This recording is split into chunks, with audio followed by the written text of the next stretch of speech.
Hello बच्चों, कैसे हैं आप। उम्मीद करता हूं कि आप एकदम चुस्त दुरुस्त और तंदुरुस्त होंगे। और मैं हूं आपका अपना विनीत कौशिक और आप देख रहे हैं हम सबका अपना चैनल डाइवर्स फिजिक्स। तो बच्चों, आज हम एक बड़ा ही इंटरेस्टिंग टॉपिक लेकर आए हैं। और जेई जेईई और नीट में बहुत अच्छे अच्छे क्वेश्चंस पूछे जाते हैं इस टॉपिक से। और टॉपिक बहुत सिंपल है, बहुत इजी है और बहुत इंटरेस्टिंग है। टॉपिक है बच्चों, electric dipole placed in electric field. Means अब तक क्या था बच्चों कि एक इलेक्ट्रिक डाइपोल था और हम उस इलेक्ट्रिक डाइपोल का इलेक्ट्रिक फील्ड कैलकुलेट कर रहे थे। मींस खुद इलेक्ट्रिक डाइपोल का इलेक्ट्रिक फील्ड। अब यहां पर क्या है बच्चों कि इलेक्ट्रिक डाइपोल खुद किसी दूसरे चार्ज के इलेक्ट्रिक फील्ड में रखा हुआ है। क्लियर, जिसको हम बोलते हैं external electric field. External electric field का मतलब charge of other charge, sorry, electric field of other charge. तो हम कह रहे हैं electric dipole placed in electric field, तो इलेक्ट्रिक डाइपोल है और वो किसी दूसरे चार्ज के इलेक्ट्रिक फील्ड में रखा हुआ है। अब इलेक्ट्रिक फील्ड में भी बच्चों दो केस हो सकते हैं। मींस हो सकता है कि वो डाइपोल यूनिफॉर्म इलेक्ट्रिक फील्ड में रखा हुआ हो और हो सकता है कि वो dipole non uniform electric field में रखा हुआ हो। ठीक है, तो दोनों ही केस इंपॉर्टेंट है हमारे लिए। यूनिफॉर्म को भी हम डीपली देखेंगे और नॉन यूनिफॉर्म को भी डीपली ही देखना है। ठीक है बच्चों, तो मैं केस फर्स्ट है हमारा इन यूनिफॉर्म इलेक्ट्रिक फील्ड। जो डाइपोल है वो यूनिफॉर्म इलेक्ट्रिक फील्ड में रखा हुआ है। अब बच्चों, हो सकता है आप में से यूनिफॉर्म और नॉन यूनिफॉर्म को लेके थोड़ा कंफ्यूजन हो, तो पहले मैं शॉर्ट में यूनिफॉर्म और नॉन यूनिफॉर्म का डिफरेंस क्लियर कर देता हूं। यूनिफॉर्म इलेक्ट्रिक फील्ड और नॉन यूनिफॉर्म इलेक्ट्रिक फील्ड का क्या मीन है बच्चों। इलेक्ट्रिक फील्ड एक वेक्टर क्वांटिटी है, नो डाउट।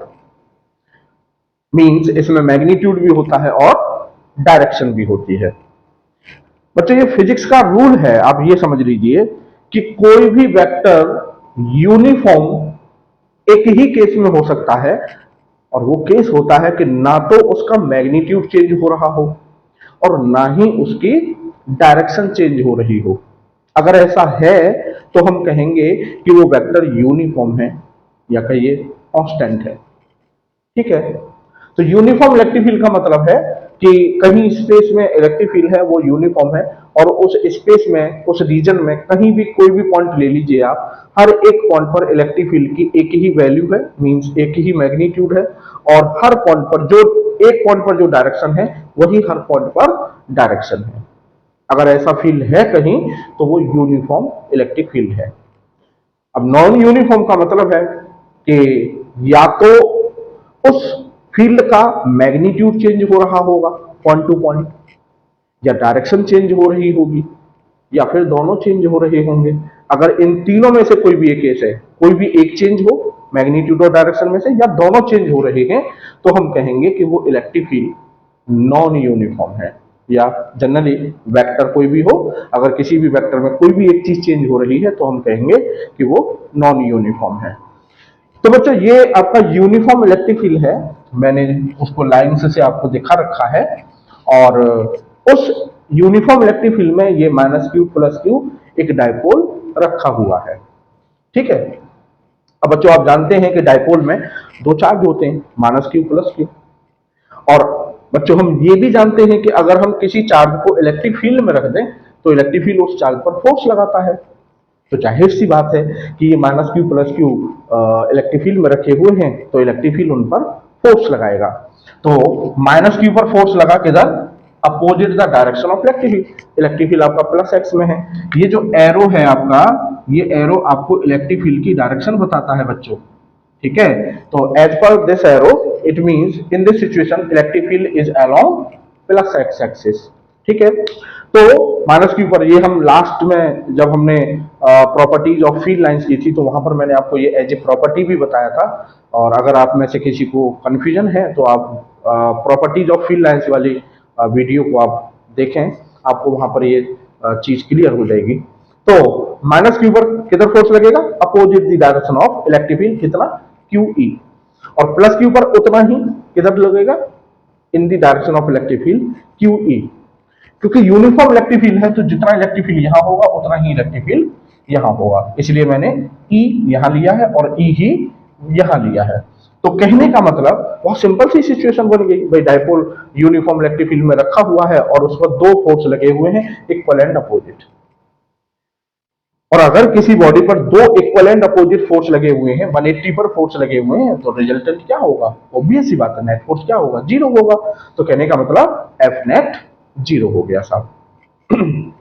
अब बच्चों, एक बच्चे ने कहा मुझसे कि सर अगर हम डायपोल को इस तरह से मतलब फील्ड के पैरेलल न रख के अगर हम थोड़ा सा टिल्ट कर दें तो, मतलब उसे किसी एंगल पर रख दें तो फोर्स क्या होगा? अच्छा क्वेश्चन था। इसी तरह से सोचना चाहिए, मतलब ब्रॉड वे में सोचना चाहिए, दिमाग को खोल के सोचना चाहिए कि कोई भी सिचुएशन हो सकती है, जरूरी थोड़ी हम डायपोल को ऐसे ही रखें। हमने तो ऐसे रख दिया जैसे अब यहां पर रखा हुआ है at an angle theta. Clear? अब बच्चों इसमें भी वही दो चार्ज हैं, प्लस क्यू पर in the direction of electric field force लगा और माइनस क्यू पर opposite the direction of electric field force लगा। बच्चों सिचुएशन तो अब भी वही है भाई, डायपोल पर दो फोर्स लग रहे हैं अब भी, एक इक्वल एंड अपोजिट, क्यू इधर लग रहा है, क्यू इधर लग रहा है, तो दो फोर्स अब भी लग रहे हैं equal and opposite, means force का नेट तो अब भी जीरो होगा।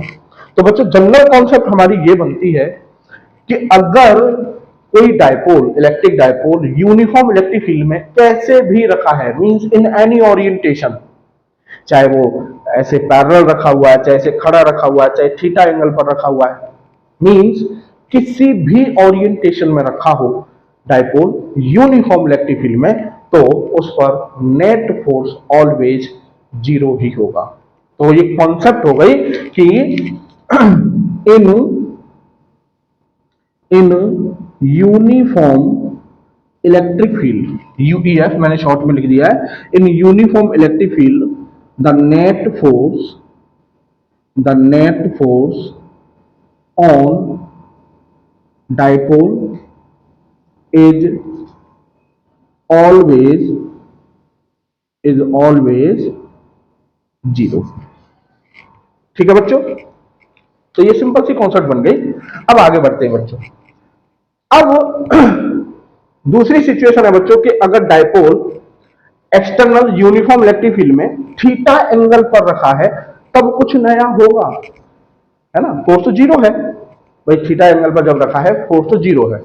अच्छा, एक और बात, एक क्वेश्चन और याद आ गया मेरे को कि एक बच्चे ने पूछा मेरे से कि सर एक बात बताइए, एफ नेट जीरो हो गया, ठीक है, अब इसका मीनिंग क्या है?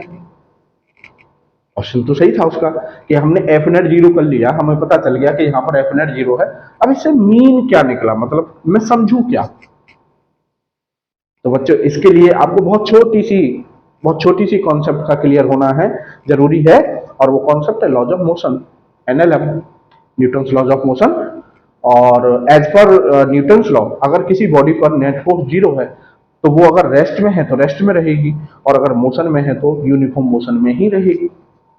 सीधा सीधा लॉ है, ठीक है ना? तो कहने का मतलब ये रेस्ट में था, डायपोल इलेक्ट्रिक फील्ड में रेस्ट में था और उस पर नेट फोर्स जीरो है तो वो रेस्ट में ही रहेगा। कहने का मतलब अगर कोई बॉडी रेस्ट में है और उस पर नेट फोर्स जीरो है तो वो एक जगह से दूसरी जगह नहीं जा सकती, एक जगह से एक पोजीशन से दूसरी पोजीशन पर नहीं जा सकती। तो कहने का मतलब अगर यहां पर नेट फोर्स जीरो है तो that is there is no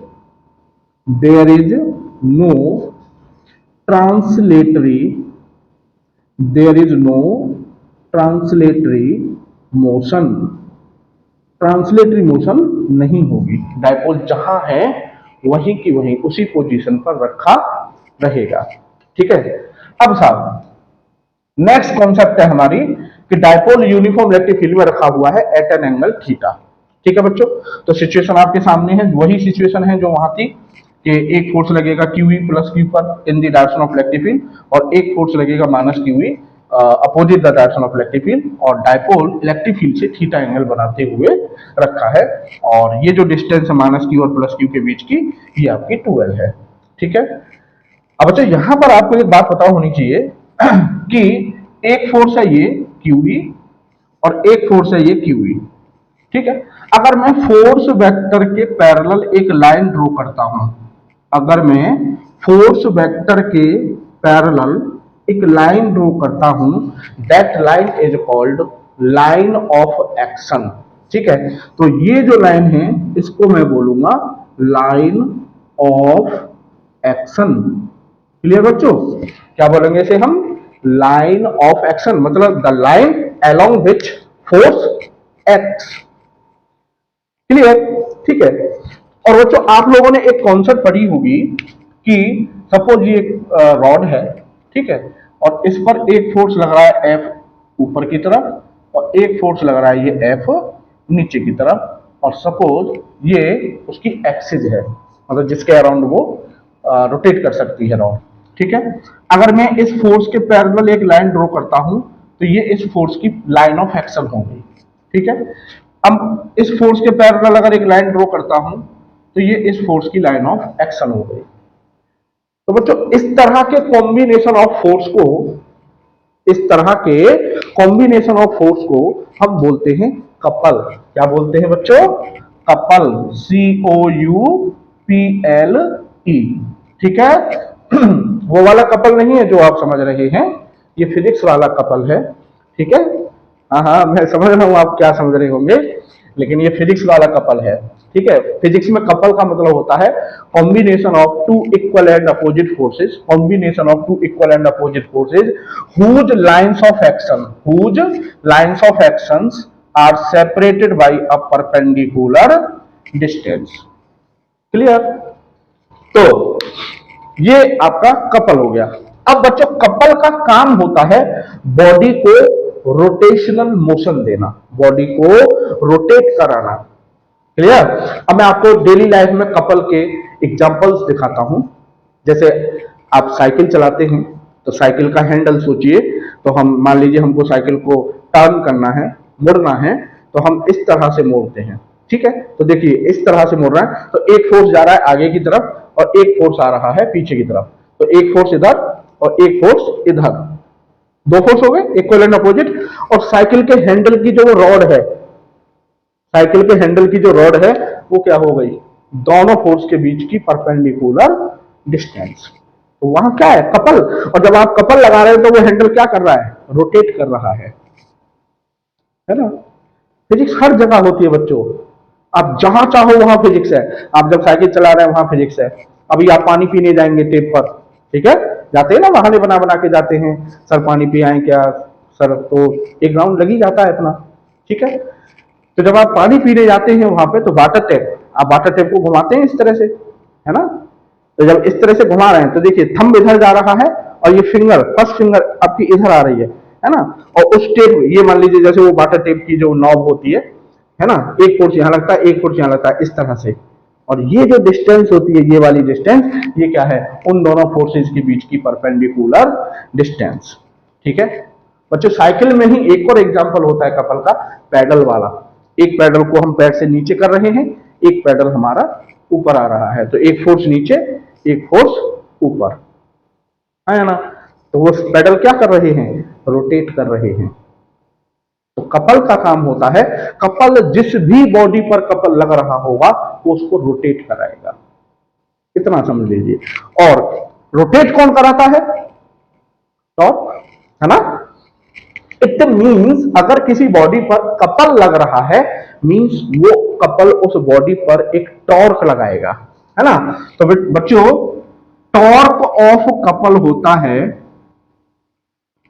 torque of couple equal to होता है आइदर फोर्स, क्योंकि दोनों ही बराबर हैं, आइदर फोर्स और इनटू आर परपेंडिकुलर, उन दोनों फोर्सेज के जो लाइंस ऑफ एक्शन हैं उनके बीच की perpendicular distance. This is the formula for torque of couple.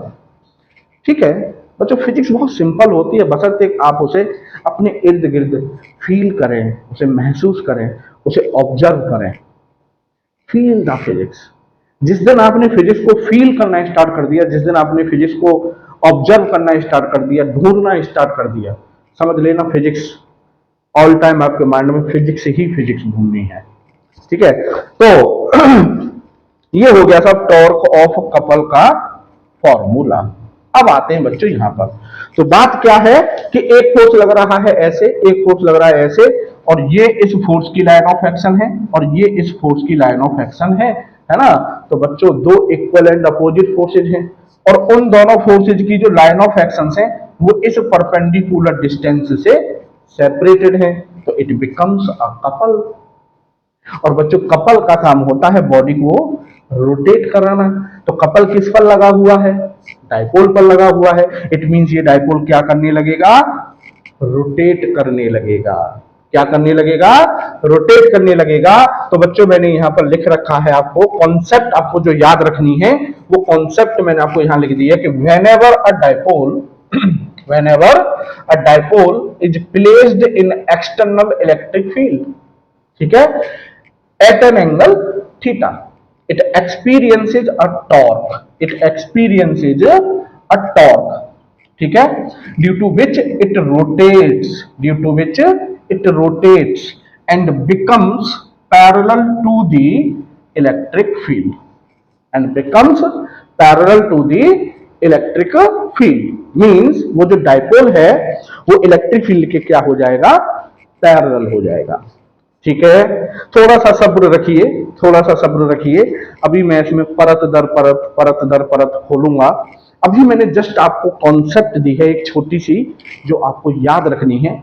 सिर्फ अपने दिमाग में आपको ये सेट करना है कि अगर कहीं भी किसी भी सिचुएशन में कोई डाइपोल आपको इलेक्ट्रिक फील्ड में रखा हुआ दिखाई दे जाए किसी एंगल थीटा पर, तो समझ जाना उस पर टॉर्क लगेगा। और उस टॉर्क का काम होता है उस डाइपोल को फील्ड के, उस फील्ड के पैरेलल करना जिसमें डाइपोल रखा हुआ है। क्लियर? अब बच्चों मेरे को यह पता करना है कि उस डाइपोल पर टॉर्क लगेगा कितना। ठीक है, तो मेरे पास फॉर्मूला है कपल के टॉर्क के लिए। तो बच्चों आप देखिएगा भाई, T is equal to either force, तो कोई सा भी फोर्स ले लो, दोनों इक्वल हैं। तो क्यू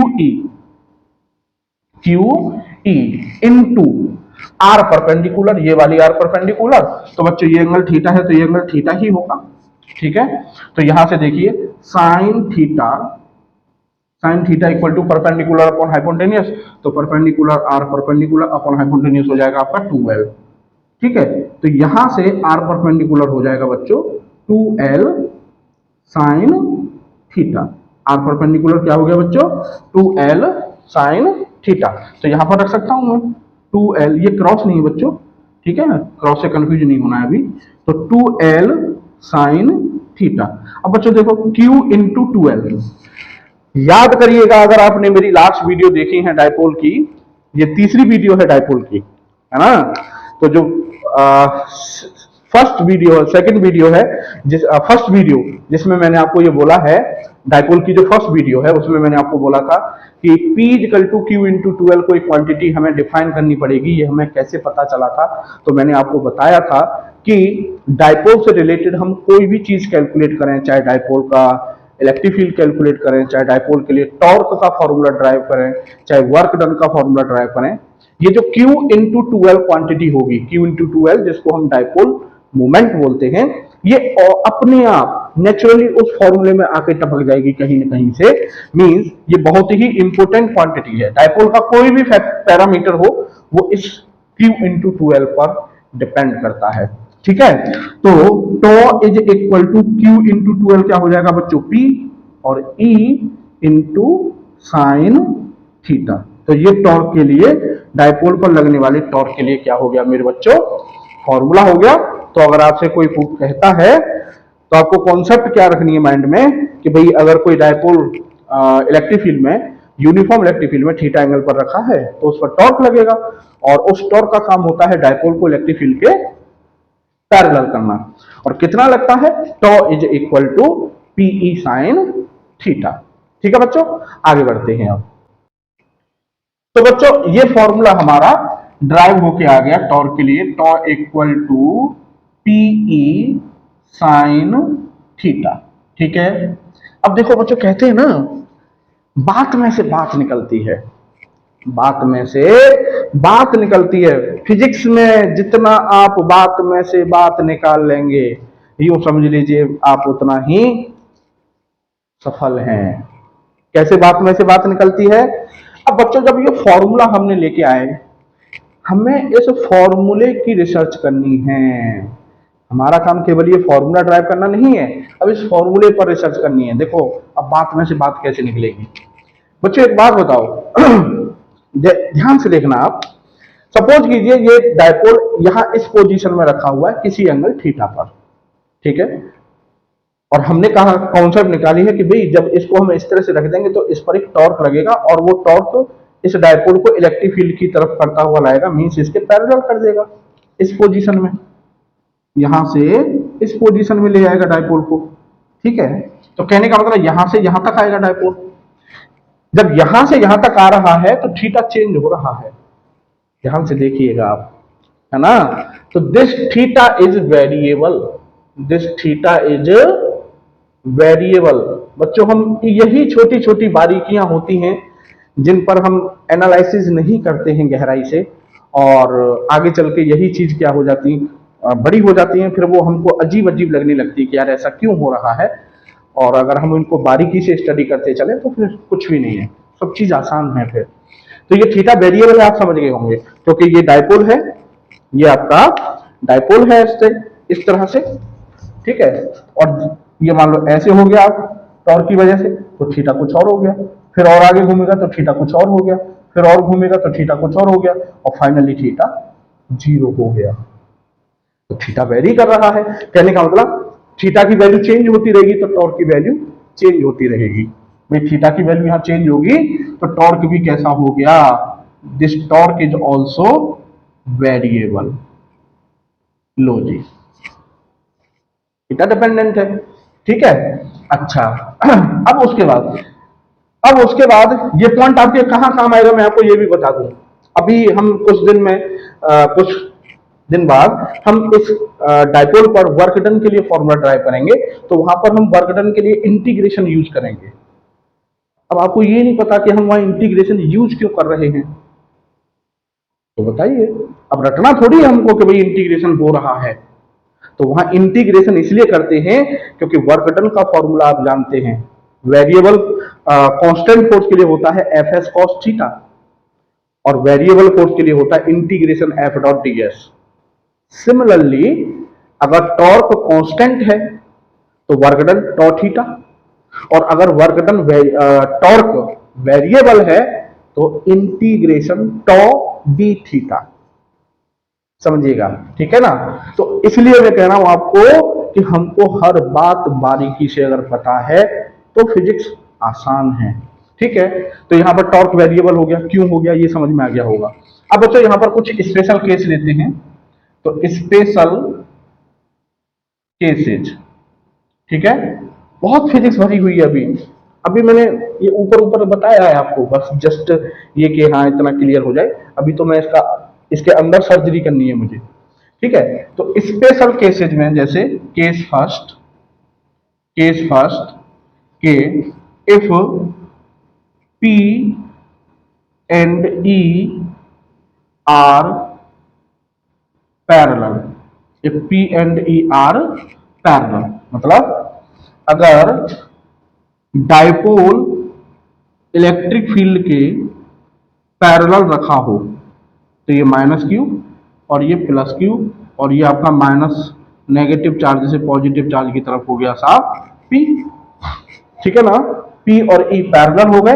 और बच्चों यहां पर ये जो एंगल होता है, ये एंगल होता है आपका angle between electric dipole movement and electric field, ठीक है।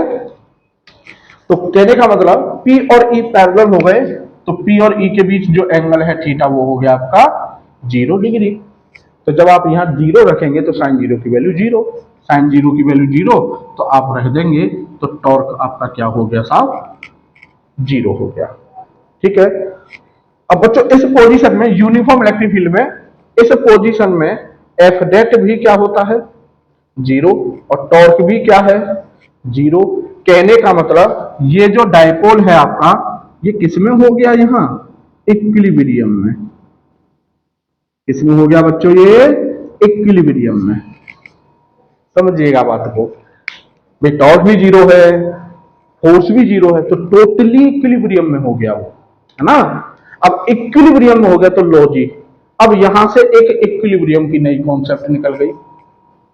इस तरह से तार जोड़े जाते हैं, इस तरह से तार जोड़े जाते हैं। जिस दिन आप फिजिक्स में नेटवर्क बनाना सीख गए कि इससे अगर ये ऐसे है तो इसका मतलब फिर तो ये इससे ये लिंक हो जाएगा, ये इस तरह से है तो इससे ये लिंक हो जाएगा, आनंद ही आनंद है फिजिक्स में बच्चों, है ना।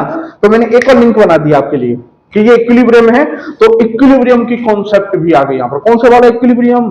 स्टेबल अनस्टेबल, याद कीजिएगा, एक वीडियो पूरी उसी के ऊपर डिवोटेड है मेरी, कॉन्सेप्ट ऑफ इक्विलिब्रियम, जिसमें मैंने स्टेबल अनस्टेबल न्यूट्रल इक्विलिब्रियम को बखूबी एक्सप्लेन करने की कोशिश की है। ठीक है, उसको देखिएगा अगर आपने नहीं देखी है तो। तो यहां से इक्विलिब्रियम की कॉन्सेप्ट हो गई, इस पर भी बात करनी है आज के इस लेक्चर में मुझे। अब साहब case second, if P and E are perpendicular, that is theta equal to 90 degree. आप जानते हैं बच्चों साइन 90 की वैल्यू +1 मैक्सिमम होती है, तो जब यहां साइन की वैल्यू मैक्सिमम होगी तो जाहिर सी बात है कि टॉ मैक्सिमम ही होगा।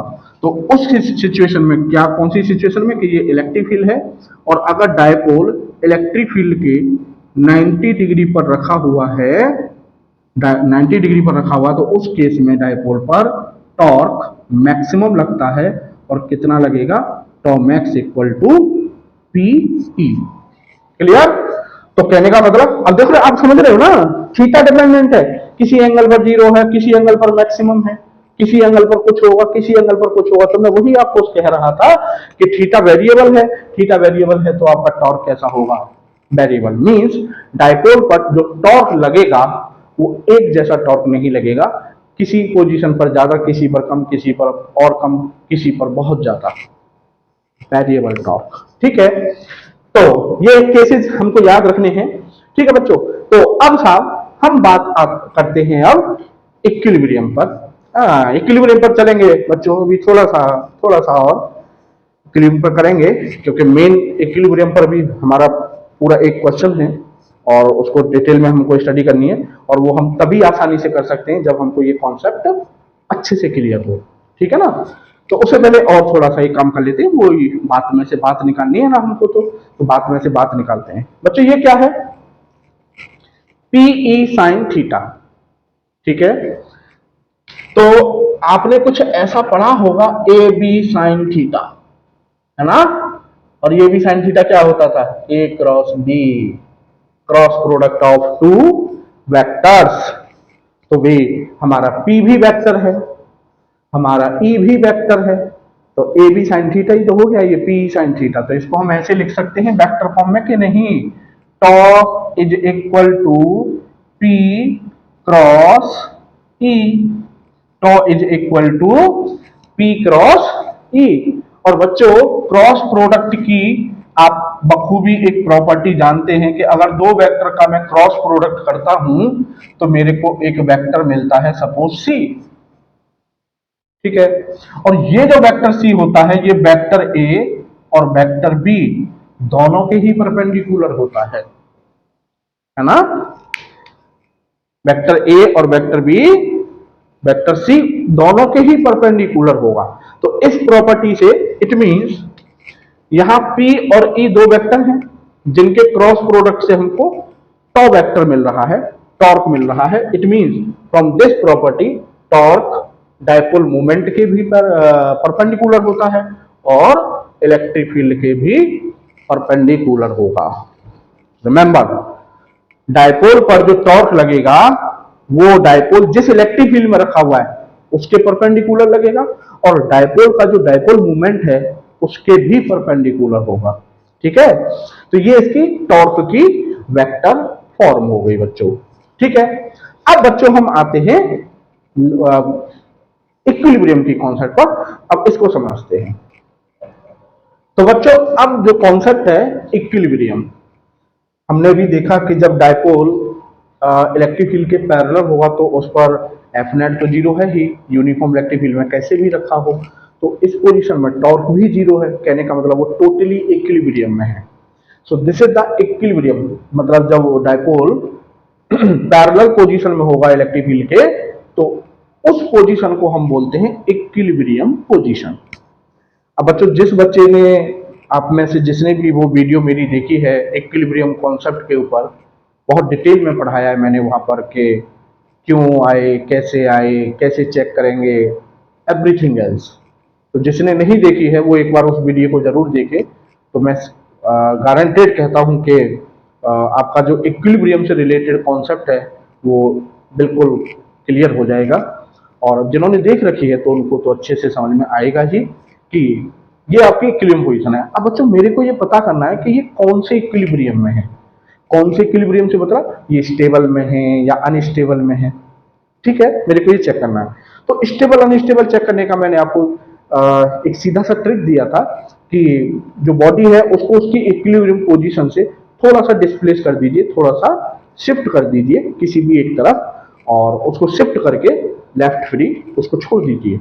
ठीक है, तो बच्चों ये डायपोल है, मैंने इस डायपोल को ऊपर की तरफ ऐसे हल्का सा थीटा एंगल पर डिस्प्लेस किया। तो अब ये भी हमने कॉन्सेप्ट पढ़ी है कि अगर डायपोल थीटा एंगल पर रखा होगा तो उस पर टॉर्क लगेगा, जो वो टॉर्क उसको इलेक्ट्रिक फील्ड के क्या करना चाहता है, पैरेलल करना चाहता है। तो ये टॉर्क लग रहा है आपका, हम ले गए थे डायपोल को इधर और टॉर्क लग रहा है, तो वो टॉर्क वापस किधर ला रहा है, इक्विलिब्रियम पोजीशन की तरफ लेकर आ रहा है ना। तो अब आप समझ गए होंगे। तो स्टेबल इक्विलिब्रियम की पहचान थी कि अगर हम बॉडी को उसकी इक्विलिब्रियम पोजीशन से शिफ्ट कर दें और शिफ्ट करके उसको छोड़ दें, एंड देन बॉडी वापस अपनी इक्विलिब्रियम पोजीशन की तरफ लौटती है, तो हम कहेंगे कि वो बॉडी स्टेबल इक्विलिब्रियम में है। क्लियर? तो यहां पर भी वही हो रहा है, मैंने डायपोल को डिस्प्लेस किया, डिस्प्लेस करके छोड़ दिया, तो डायपोल पर एक टॉर्क लगा और वो टॉर्क वापस उसे किधर ले आया, इक्विलिब्रियम पोजीशन की तरफ लेकर आ गया। तो कहने का मतलब ये जो डायपोल है ये कौन से इक्विलिब्रियम में है बच्चों, यहां पर स्टेबल इक्विलिब्रियम में। ठीक है, कौन से इक्विलिब्रियम में बच्चों, स्टेबल इक्विलिब्रियम में। अब बच्चों एक चीज देखो यहां पर, जैसे ये पेंडुलम है, ये पेंडुलम इस पोजीशन में रेस्ट में था, मींस ये इसकी इक्विलिब्रियम पोजीशन हो गई।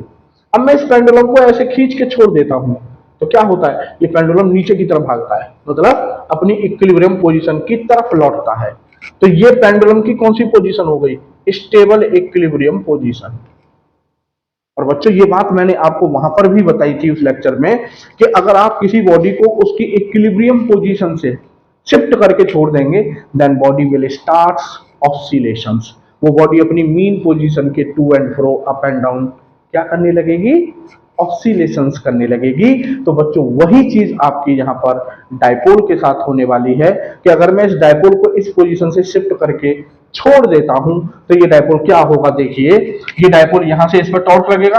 टॉर्क, टॉर्क का मतलब जैसे फोर्स होता है तो फोर्स की वजह से एक्सेलरेशन होता है, टॉर्क लगेगा तो टॉर्क की वजह से बॉडी में एंगुलर एक्सेलरेशन होगा, और एंगुलर एक्सेलरेशन होगा तो उसमें एंगुलर वेलोसिटी होगी। ठीक है, तो कहने का मतलब यहां पर टॉर्क लग रहा है तो इसमें टॉर्क की वजह से एंगुलर एक्सेलरेशन होगा, तो ये यहां से यहां तक आते आते कुछ एंगुलर वेलोसिटी गेन कर लेगा। जैसे ये पेंडुलम यहां से हमने खींच के छोड़ा था, तो जब यहां से हमने छोड़ा तो यहां तक आते, यहां से यहां तक आते आते उसने कुछ वेलोसिटी गेन कर ली थी। वैसे ही ये डायपोल यहां से जब हम छोड़ेंगे तो यहां से यहां तक आते आते कुछ एंगुलर वेलोसिटी गेन कर लेगा। अब बच्चों due to inertia of motion, भाई ये यहां पर आते ही नहीं रुक जाता क्योंकि उसमें इनर्शिया ऑफ मोशन है, मोशन है, तो कोई बॉडी मोशन में है तो मोशन में ही रहना चाहती है, तो मोशन की वजह से ये पेंडुलम इधर जाता है और धीरे धीरे धीरे धीरे रिटार्डेशन होता है और सपोज यहां आके वो रुक जाता है, एंड उसके बाद फिर वो वापस लौटता है और फिर इधर जाता है, तो वो मोशन क्या होती रहती है, चलती रहती है, to and fro to and fro. ठीक वैसे ही यहां पर होगा कि ये पेंडुलम यहां से यहां तक आएगा, एक एंगुलर वेलोसिटी गेन कर लेगा और उस एंगुलर वेलोसिटी की वजह से ये डायपोल फिर इस पोजीशन में जाएगा यहां। ठीक है, इधर जाएगा, तो ये आपका प्लस क्यू और ये आपका माइनस क्यू। अब फोर्स ये लगा क्यू ई और ये फोर्स लगा आपका क्यूई। कहने का मतलब टॉर्क की डायरेक्शन चेंज हो गई बच्चों। जैसे ही ये डायपोल अपनी इक्विलिब्रियम पोजीशन से नीचे आएगा, अब टॉर्क ऐसे लगने लगेगा, हाँ या ना। अब जो टॉर्क है वो ऐसे लगने लगेगा। क्लियर? कहने का मतलब अपोजिट डायरेक्शन में। यहां पर टॉर्क कैसे लग रहा था, ऐसे सोचो, क्लॉकवाइज, और अब कैसे टॉर्क लगने लगेगा, एंटी क्लॉकवाइज। तो फिर से क्या होगा, ये धीरे धीरे आएगा, जरा आएगा, रिटार्डेशन होगा, रिटार्डेशन होगा, और एक जगह आके वो रुक जाएगा और फिर वापस लौटेगा। ठीक है, फिर वापस लौटेगा, फिर यहां पर आके कुछ ना कुछ एंगुलर वेलोसिटी गेन कर लेगा, फिर आगे जाएगा, फिर अपोजिट डायरेक्शन में टॉर्क लगेगा। तो इस तरह से वो डायपोल, जरा ध्यान से देखिए, अगर ये मार्कर डायपोल है तो ये हो गई उसकी इक्विलिब्रियम पोजीशन। इस इक्विलिब्रियम पोजीशन के अप एंड डाउन इस तरह से क्या करने लगेगा, ऑसिलेशन करने लगेगा। तो बच्चों ये आपके एनसीईआरटी में भी है एग्जांपल, ठीक है। और हाल एकदम कहते हैं ना लेटेस्ट 2021 की किसी शिफ्ट में मेन के जेई मेन के एग्जाम में आपसे पूछा गया है एंगुलर फ्रीक्वेंसी, टाइम पीरियड। कोई भी बॉडी जब ऑसिलेशन कर रही है तो उससे रिलेटेड क्वेश्चन क्या पूछेगा, वो उसका टाइम पीरियड क्या है, उसकी एंगुलर फ्रीक्वेंसी क्या है, उसकी फ्रीक्वेंसी क्या है। तो बच्चों लो, एक क्वेश्चन आपका यहां से बन गया कि वो आपको क्या पूछ सकता है, angular frequency, frequency, time period, ये क्वेश्चन पूछ सकता है आपसे। फिजिक्स को निकालना सीखो बच्चों, रटना नहीं है हमको फिजिक्स को, हमको लिंक करना है कि यहां से इस तरह से क्वेश्चंस भी बन सकते हैं। ठीक है, तो बच्चों एक लो, हम पढ़ रहे थे टॉर्क, अब लगाओ, कहते ना बात में से बात निकलती है, हम पढ़ रहे थे टॉर्क ऑफ फोर्स और बीच में लो इक्विलिब्रियम की कॉन्सेप्ट आ गई। जितना डीप पढ़ेंगे फिजिक्स को, ये उतना ही परतें खुलती चली जाएंगी और दिमाग की जो परतें हैं वो भी खुलती चली जाएंगी और फिजिक्स आसान लगने लगेगी। तो ये क्वेश्चन ये बन गया, इस क्वेश्चन को करेंगे बच्चों अब हम। ठीक है बच्चों, तो ये था आपका यूनिफॉर्म इलेक्ट्रिक फील्ड के लिए कि अगर कोई डायपोल यूनिफॉर्म इलेक्ट्रिक फील्ड में रखा हुआ है तो उसके साथ क्या क्या होगा और किस तरह से होगा। तो आगे बढ़ते हैं बच्चों।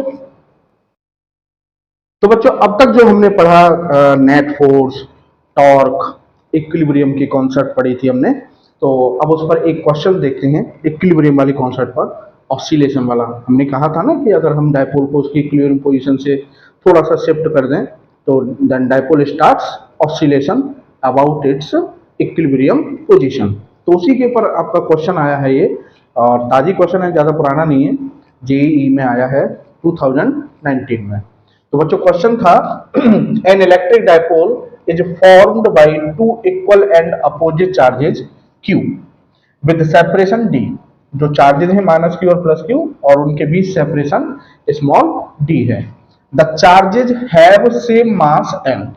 ठीक है, it is kept in a uniform electric field, it is kept in a uniform electric field E if it is slightly.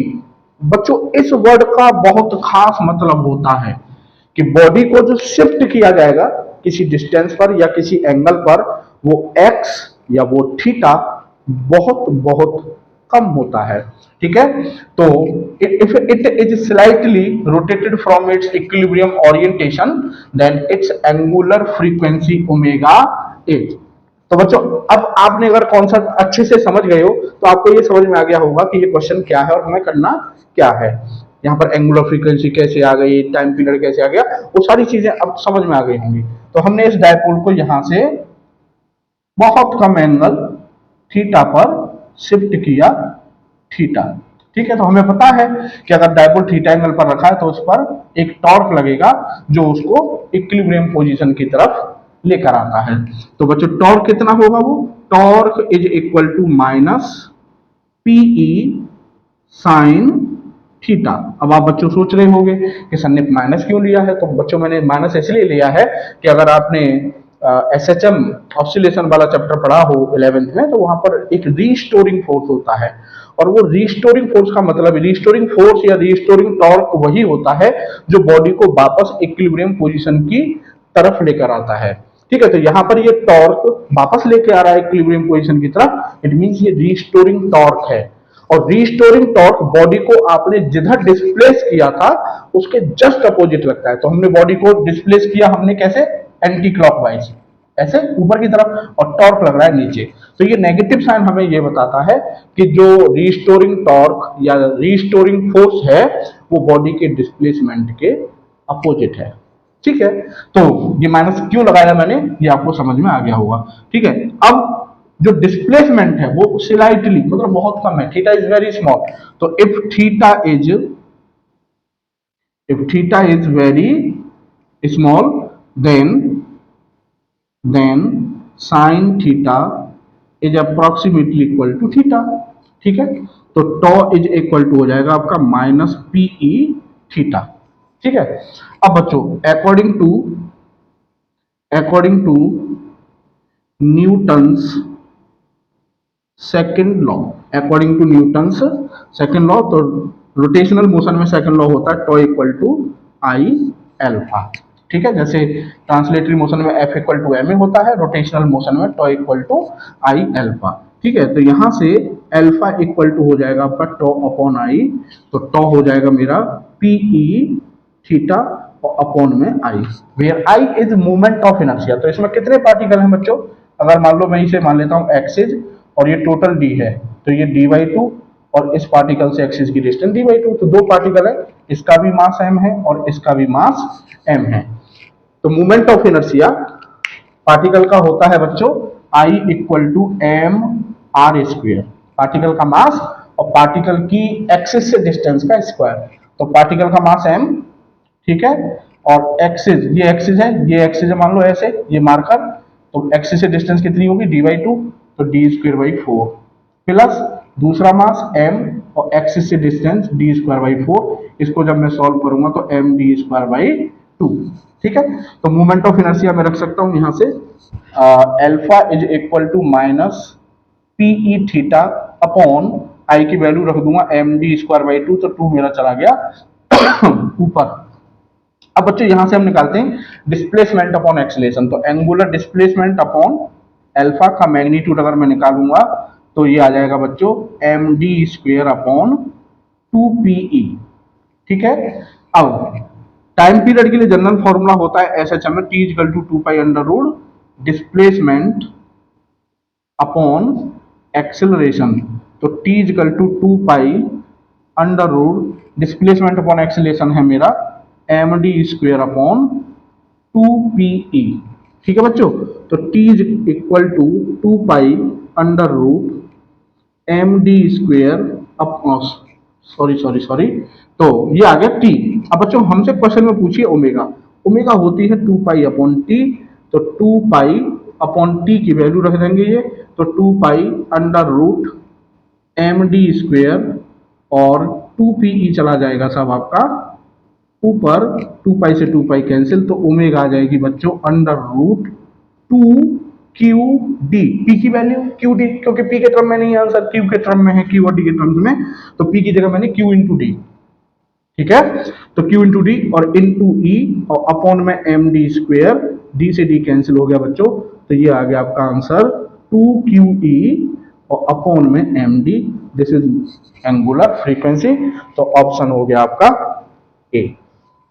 Clear, तो नेक्स्ट क्वेश्चन और देखते हैं बच्चों एक। तो बच्चों नेक्स्ट जो क्वेश्चन है आपका प्रॉब्लम टू, ये है आपका N electric dipole has a fixed dipole moment p which makes angle theta with respect to x axis when subjected to an electric field E1 equal to EI cap. It experiences a torque T1 is equal to tau K cap. When subjected to another electric field E2 equal to root 3 E1 J cap, sorry, it experiences a torque T2 equal to minus of T1. The angle theta is. अब बच्चों ये जो question है ये आपका आया है JEE 2017, JEE 2017 में क्वेश्चन आया था ये आपका। और बच्चों क्वेश्चन को अब एक बार मैं समझा देता हूं। एक डायपोल है, मैं अगर इसका डायग्राम बनाऊं तो ये y, ये x, और एक डायपोल है जो x एक्सिस से एक्स एक्सिस से थीटा एंगल बनाते हुए रखा हुआ है, ठीक है। एक बार इस डायपोल को कौन से इलेक्ट्रिक फील्ड में रखा, इसमें, इस इलेक्ट्रिक फील्ड में रखा हमने E1 equal to E i cap.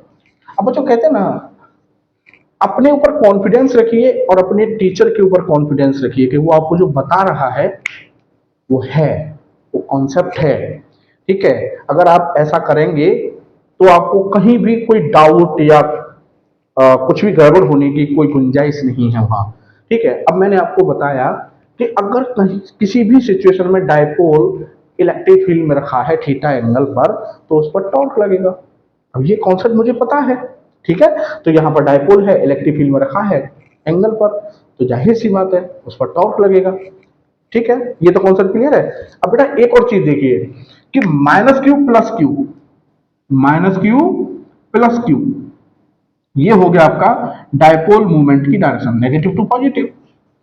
और बच्चों मैंने आपको एक बात, रिपीटेडली एक बात बताई है कि कहीं भी किसी भी सिचुएशन में अगर कोई वेक्टर आपको प्लेन में लाई करता हुआ दिख जाए, देन कंपोनेंट कर डालो, सोचो ही मत, ठीक है। तो मैं इसके कंपोनेंट करूं तो ये हो जाएगा आपका p cos थीटा, और बच्चों ये कंपोनेंट हो जाएगा y के अलोंग p sin थीटा, ठीक है। तो बच्चों कम जो डायपोल मूवमेंट हुआ है इस डायपोल का, वो हो गया आपका p cos theta I cap plus p sin theta J cap, ये इस डायपोल का डायपोल मूवमेंट हो गया। अब बच्चों ये किस में रखा है, इलेक्ट्रिक फील्ड में, टॉर्क लगेगा। और बच्चों हम जानते हैं कि वेक्टर फॉर्म में टॉर्क का फॉर्मूला होता है tau equal to P cross ई, ठीक है। तो टॉ इज इक्वल टू हो जाएगा बच्चों, ये हो जाएगा आपका T1 इक्वल टू हो जाएगा बच्चों पी की पी रखो P cos theta I cap plus P sine theta J cap, और बच्चों क्रॉस में रख देंगे हम ई आई, ई आई कैप। अब इसका क्रॉस प्रोडक्ट कर दो सीधे सीधे, तो आई का आई से क्रॉस प्रोडक्ट करेंगे तो आई क्रॉस आई जीरो हो जाता है, ठीक है। अब जे क्रॉस आई करेंगे तो ये हो जाएगा बच्चों पीई साइन थीटा और जे क्रॉस आई, ठीक है। और बच्चों आपको ये साइकिल याद होगी आई जे के, इस तरह से ये साइकिल आपको याद होगी 11th में।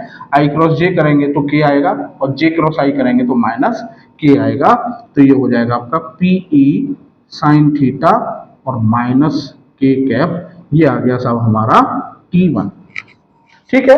कोई बात नहीं, ये हमारा हर सिचुएशन के अकॉर्डिंग आएगा। अब वो कह रहा है कि अगर वही डायपोल, कुछ नहीं चेंज किया, केवल वो कह रहा है कि अगर हम बजाय ये इलेक्ट्रिक फील्ड चेंज करके हम कर दें √3 E1 जे कैप, तो फिर जो टॉर्क है T2 वो माइनस ऑफ T1 हो जाता है, ठीक है। तो कुछ नहीं करना, सारी सिचुएशन सेम है, बस T2 के लिए हमको क्या करना है बच्चों, भाई P तो हमारा एज इट एज है, तो P cos theta I cap plus P sin theta J cap, और इलेक्ट्रिक फील्ड चेंज हो गया बच्चों हमारा √3 E1 जे कैप। तो E1 कितना है, ई आई, E1 कितना है E, E1 कितना है E1 का मैग्नीट्यूड कितना है E, तो हम यहां रख सकते हैं √3 E जे कैप, ठीक है बच्चों। तो ये हो जाएगा आपका T2 equal to √3 PE cos theta और I क्रॉस जे, और जे का जे से क्रॉस प्रोडक्ट जीरो हो जाएगा, और as per this I cross जे किसके इक्वल होता है के, तो ये हो जाएगा बच्चों √3 PE cos थीटा, और ये बच्चों हो गया आपका के कैप, ठीक है। ये हो गया आपका 2। अब as per question T2 equal है किसके, माइनस ऑफ T1 के, T2 is equal to minus of T1, तो इसको इक्वल रख देंगे, तो √3 PE cos थीटा के कैप इक्वल टू ये हो जाएगा बच्चों माइनस PE साइन थीटा और माइनस के कैप, तो ये प्लस प्लस हो जाएंगे तो ये कैंसिल आउट हो जाएंगे, और PE से PE कैंसिल आउट हो जाएगा बच्चों, तो ये आ जाएगा आपका sine theta upon cos theta equal to √3 और टेन थीटा इक्वल टू √3, और थीटा की वैल्यू आ गई बच्चों 60 डिग्री। कुछ भी नहीं था इस क्वेश्चन में, आंसर हो गया आपका सी, ठीक है बच्चों। तो ये आपके दो क्वेश्चंस थे अब बढ़ते हैं नेक्स्ट कॉन्सेप्ट पर। तो बच्चों नेक्स्ट जो कॉन्सेप्ट है हमारी, electric dipole placed in non uniform electric field. तो अब तक हम जो पढ़ रहे थे, अब तक जितनी भी हमने केसेस पढ़े थे, वहाँ जो डायपोल है वो यूनिफॉर्म इलेक्ट्रिक फील्ड में रखा हुआ था, और यूनिफॉर्म और नॉन यूनिफॉर्म इलेक्ट्रिक फील्ड का मीन मैं आपको क्लियर कर चुका हूँ। तो नॉन यूनिफॉर्म इलेक्ट्रिक फील्ड का मतलब है कि इलेक्ट्रिक फील्ड यहाँ कुछ है, वहाँ कुछ है, फिर वहाँ कुछ है, means point two point very कर रहा है। ठीक है बच्चों, तो ये एक नॉन यूनिफॉर्म इलेक्ट्रिक फील्ड है, ऐसे ही ले लिया है मैंने, मुझे तो कॉन्सेप्ट क्लियर करनी है अपनी।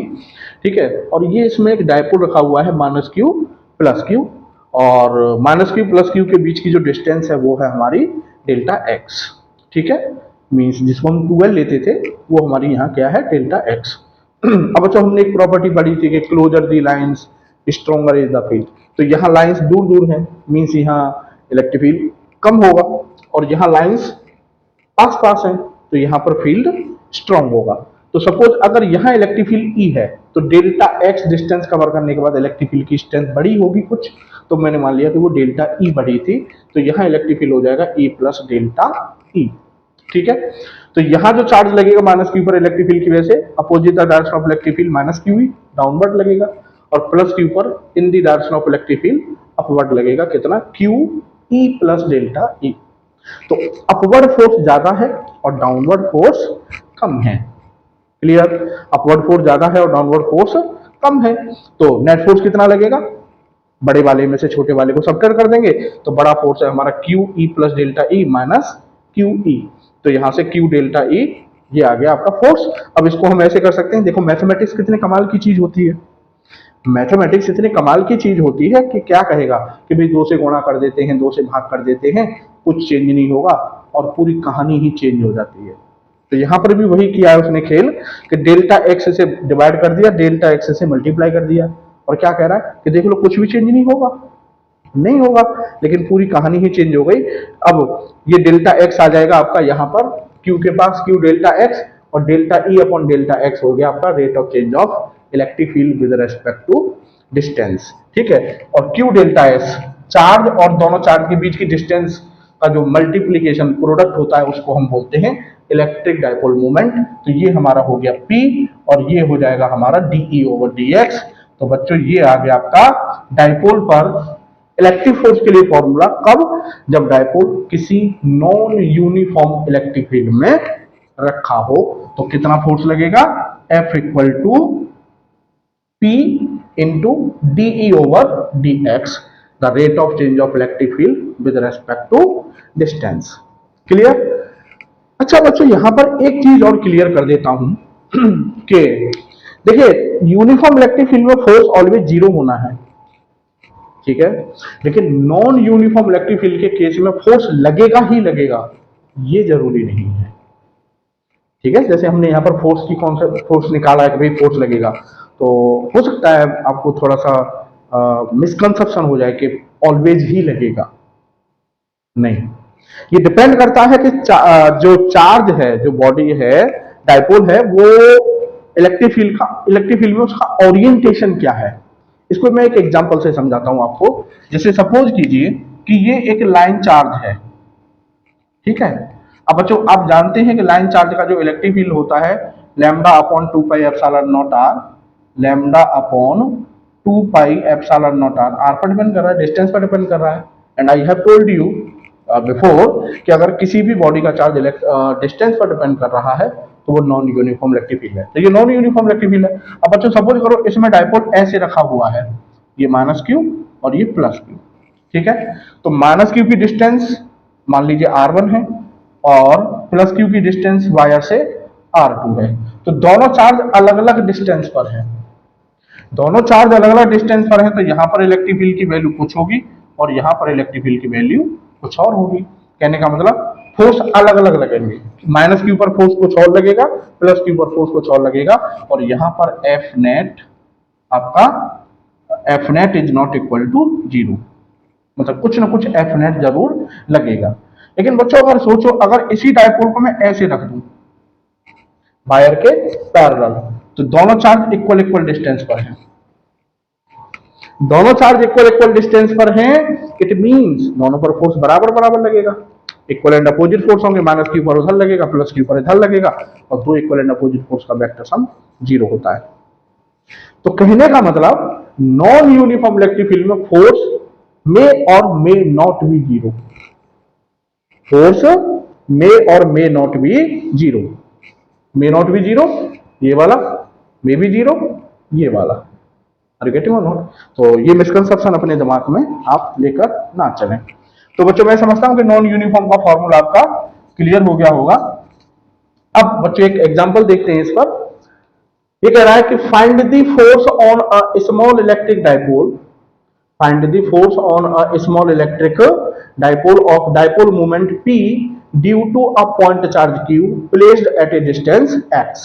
तो बच्चों ये कह रहा है कि ये एक पॉइंट चार्ज है और इससे x डिस्टेंस पर यहां एक डाइपोल रखा हुआ है, ठीक है। तो वो कह रहा है उस पर फोर्स बताइए। अब बच्चों मेरे को पता है कि पॉइंट चार्ज का जो इलेक्ट्रिक फील्ड का फॉर्मूला होता है वो होता है 1/4πε0 और Q अपॉन एक्स स्क्वेयर। तो E depends on x, E distance पर डिपेंड कर रहा है। तो मेरी समझ में आ गया कि ये जो आपका इलेक्ट्रिक फील्ड है ये कैसा है, नॉन यूनिफॉर्म, ठीक है। अब मेरे को फोर्स निकालना है, तो फोर्स के लिए मुझे क्या चाहिए बच्चों, फोर्स के लिए मुझे चाहिए DE over dx, rate of change of electric field with respect to distance. तो मैं इसको ऐसे लिख सकता हूँ Q अपॉन 4πε0 तो कांस्टेंट है, और D ओवर dx x की पावर -2 लिख सकता हूँ ना। अब ये हो जाएगा आपका Q अपॉन 4πε0, ये हो जाएगा आपका -2 और x की पावर -3। तो बच्चों ये हो गया -1/4πε0, ठीक है, 2Q अपॉन एक्स क्यू, ये आ गया मेरा DE ओवर dx। तो फोर्स की वैल्यू हो गई साहब -PE -P ये फॉर्मूला ना, तो माइनस ये माइनस है ना, तो P और DE ओवर dx की वैल्यू कितनी है ये तो 1/4πε0 2Q upon X cube. So F equal to -1/4πε0 2PQ upon X cube. Minus sign आपको ये बता रहा है बच्चों कि ये जो फोर्स है ये अट्रैक्शन है। अगर ये पॉजिटिव आता तो ये हो जाता आपका क्या, रिपल्सन, ठीक है बच्चों। तो सिंपली मैंने क्या किया कि मेरे को पता था पॉइंट चार्ज का इलेक्ट्रिक फील्ड का फॉर्मूला ये होता है और वो नॉन यूनिफॉर्म है, मैंने उसको डिस्टेंस के रेस्पेक्ट में डिफरेंशिएट कर दिया और DE ओवर dx की वैल्यू जो थी वो फॉर्मूले में पुट कर दी, फॉर्मूला आ गया, फोर्स आ गया आपका इलेक्ट्रिक डाइपोल पर। एक एग्जांपल और लेते हैं जो जेई में आ चुका है, उसे और करते हैं। तो बच्चों लास्ट क्वेश्चन है ये आपका फोर्स कॉन्सेप्ट के ऊपर, नॉन यूनिफॉर्म इलेक्ट्रिक फील्ड में डाइपोल पर फोर्स के ऊपर, और ये आपका जेईई मेन में 2021 में आ चुका है। और क्वेश्चन है कि an electric dipole is placed on X axis in proximity, proximity का मतलब near by, to a line charge of linear charge density, linear charge density कितनी है 3 × 10⁻⁻6, तो लैम्ब्डा है 3 × 10⁻⁻6 coulomb per metre. Line charge is placed on Z axis, line charge आपका Z axis पर रखा हुआ है, and Z X and positive and negative charge of dipole is at a distance of 10 mm and 12 mm। Suppose ये आपका wire है और ये साहब यहां पर आपका -Q और ये साहब आपका +Q। तो जो माइनस है वो है आपका 10 mm की डिस्टेंस पर यहां से, और ये है आपका 12 mm की डिस्टेंस पर। तो ये जो डिस्टेंस है 12, ये कितनी हो गई आपकी 2 mm, ठीक है ना भाई। यहां से ये डिस्टेंस 10 mm और यहां से ये डिस्टेंस 12 mm, तो 12 में से 10 निकाल देंगे तो डाइपोल में जो चार्जेस के बीच की डिस्टेंस है वो पता चल गई ना। The origin respective if total force of 4 Newton, आपको ये गिवन है कि इस पर जो फोर्स लग रहा है टोटल डाइपोल पर वो 4 न्यूटन का फोर्स लग रहा है, ठीक है, is exerted on the dipole, find out the amount of positive and negative charge. Q का आपको Q की वैल्यू आपको बतानी है, ठीक है बच्चों। तो अब देखो इसको हम कैसे सोचते हैं, ये साहब हमारा लाइन चार्ज, ठीक है, और ये लाइन चार्ज में हमारा एक डाइपोल है और इसकी डाइपोल के सेंटर से डिस्टेंस है सपोज r, ठीक है। ये आपका माइनस क्यू और ये आपका प्लस क्यू। तो लाइन चार्ज के लिए r डिस्टेंस पर इलेक्ट्रिक फील्ड कितना होगा बच्चों? E is equal to 2 lambda upon 4 pi epsilon naught r, ठीक है। क्योंकि इलेक्ट्रिक फील्ड r पर डिपेंड कर रहा है तो जाहिर सी बात है कि नॉन यूनिफॉर्म इलेक्ट्रिक फील्ड हो गया। अब नॉन यूनिफॉर्म इलेक्ट्रिक फील्ड में फोर्स के लिए फॉर्मूला होता है हमारे पास F is equal to P into DE over DX या DE ओवर DR, ठीक है। तो इसको हम क्या करेंगे, r के रेस्पेक्ट में डिफरेंशिएट कर देंगे, तो DE ओवर DR तो ये हो जाएगा बच्चों 2 lambda upon 4 pi epsilon not, और इसको हम डिफरेंशिएट करेंगे तो -1 और ये हो जाएगा 1 अपॉन r स्क्वायर, ठीक है ना। तो ये हो जाएगा -2 lambda upon 4 pi epsilon naught r square, ठीक है बच्चों। तो f आ जाएगा सब हमारा, f की वैल्यू आ जाएगी, अगर मैग्नीट्यूड की हम बात करें तो p और DE ओवर DR की वैल्यू आई 2 लैम्डा अपॉन में 4 pi epsilon naught r square, ठीक है बच्चों। अब साथ f हमको गिवन है 4 newton, P is equal to हम लिख लेंगे F is equal to P is equal to लिख लेंगे हम Q इंटू 2L, ठीक है बच्चों, और इंटू 2 लैम्डा, लैम्डा हमको गिवन है 1/4 पाई एप्सिलॉन नॉट की वैल्यू हमको पता होती है अपॉन r स्क्वायर। r कहाँ से लिया मैंने? सेंटर से। तो अगर मैं सेंटर की बात करूं, यहां से सेंटर की बात करूं तो ये हो जाएगा सेंटर यहां से 1 और ये 1, तो 10 1 11 भाई, ये 10 फिर यहां से यहां बन गए तो 11, तो जो r है बच्चों वो हो जाएगी मेरी 11 mm, ठीक है। बाकी सारी चीजें मेरे को पता है, f पता है, 2L पता है, लैम्डा पता है, 1/4 पाई एप्सिलॉन नॉट की वैल्यू पता है, r हो गई, ठीक है। मेरे को q की वैल्यू चाहिए, इन सब वैल्यूज को जब मैं पुट करूंगा तो q की वैल्यू अप्रॉक्स जो आएगी वो 4.4 माइक्रो कूलम आएगी। अगर आप इसको सॉल्व करेंगे तो आप इसको जरूर वैल्यूज पुट करनी है बस आपको अब, तो इसका आंसर जो आएगा वो आएगा ऑप्शन ए। तो मैं समझता हूं बच्चों के आज का लेक्चर, आज का जो वीडियो है, आज का जो उसमें मैंने आपको ज्ञान दिया है वो आपको भरपूर उसने मजा दिया होगा और वो आपका पूरा का पूरा समझ में आया होगा, मुझे ऐसी उम्मीद है। और मिलते हैं नेक्स्ट नए टॉपिक के साथ नेक्स्ट वीडियो में, तब तक जय हिंद, थैंक यू।